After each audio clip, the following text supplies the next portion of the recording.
بسم الله الرحمن الرحيم. يا بني إسرائيل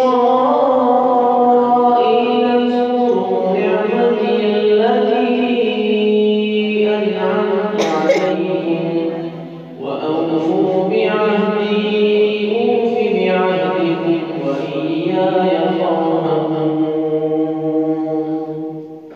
وآمنوا بما أنزلت مصدقا لما معكم ولا تكونوا أول كافر به ولا تشتروا بآياتي ثمنا قليلا وإياي فاتقون. ولا تلبسوا الحق بالباطل وتكتموا الحق وأنتم تعلمون. وأقيموا الصلاة وآتوا الزكاة واركعوا مع الراكعين. أتأمرون الناس بالبر وتنسون أنفسكم وأنتم تتلون الكتاب أفلا تعقلون. واستعينوا بالصبر والصلاة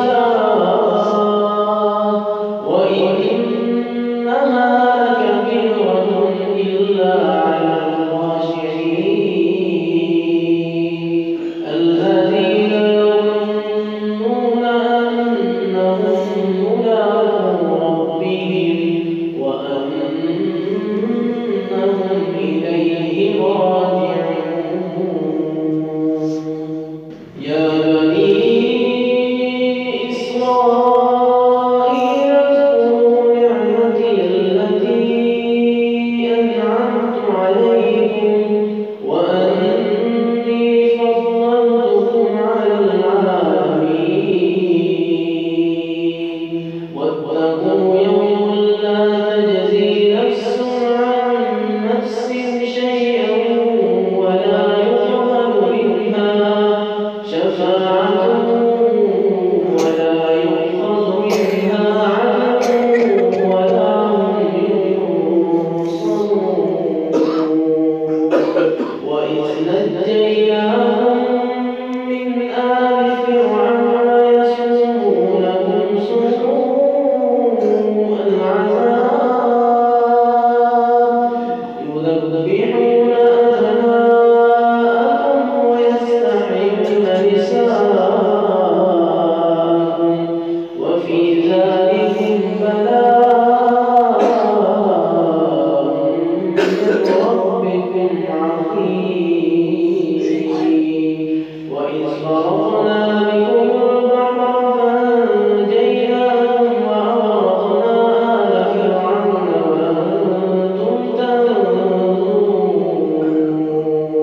وإذ واعدنا موسى 40 ليلة ثم اتخذتم العجل من بعده وأنتم ظالمون.